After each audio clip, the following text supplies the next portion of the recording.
السلام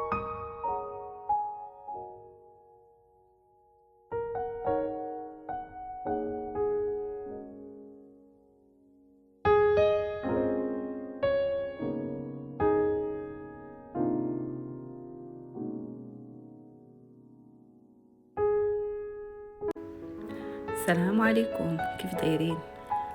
اليوم بغيت نهضر معكم على واحد السر اللي يقدر يبدل حياتنا من الداخل. السر هو الرضا. شحال من مره شفنا ناس عندهم بزاف ديال الفلوس ولكن ما مرتاحينش، وفي المقابل ناس بسطاء ما عندهمش بزاف ولكن ضاحكين ومرتاحين. فين كاين الفرق كاين في القلب وفي الرضا.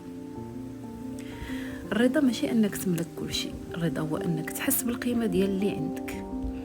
واحد عنده دار صغيره ولكن قلبه عامر حمد وشكر، عايش مرتاح. وواحد اخر عنده فيلا كبيره ولكن عينه ديما كتشوف اللي ما عندوش وما عمروش بان. حقيقه هي ان الراحه ماشي في الممتلكات ولكن في الطريقه اللي كتشوف بها حياتك. انا شخصيا شحال من مره كنت كنشوف راسي خاصني اكثر، ولكن ملي تعلمت نرضى حتى بالقليل حسيت بالراحه والطمانينه. الله سبحانه وتعالى عطانا واحد الوعد كبير: لئن شكرتم لازيدنكم. شكون فينا ما كيبغيش الزياده في الخير؟ الزياده ماشي غير في الفلوس، الزياده ممكن تكون الصحه، ولد صالح، قلب مطمئن، راحه في الدار. الا رضينا بالقليل وشكرنا الله غادي يفتح علينا ابواب ما عمرنا حلمنا بها. والعكس صحيح، الا بقينا ساخطين حتى لو جا الخير ما غاديش نحسو به.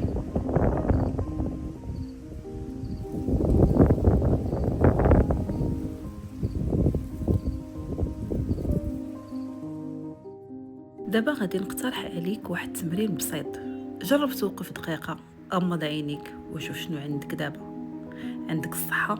قول الحمد لله. عندك ولد بخير؟ قول الحمد لله. حتى الضحكة البسيطة ديال الطفل في الزنقة سبب باش تشكر الله. هاد التمرين غادي يخلي قلبك يتعلم يرضى، وغادي تشوف كيفاش الراحة كترجع لحياتك.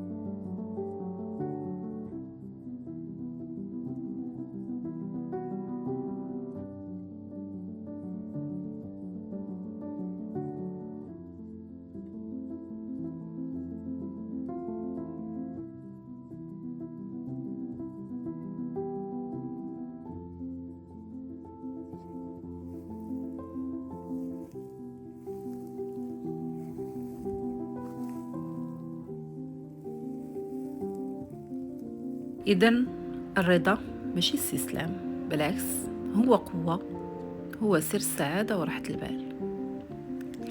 كتبوا لي في التعليقات شنو الحاجة اللي رضيتوا بها وخلاتكم تحسوا بالراحة، وما تنساوش تشجعوني بلايك وبارطاجي باش نوصل رسالة للناس آخرين. السلام عليكم، ونتلاقاو في الفيديو جاي إن شاء الله.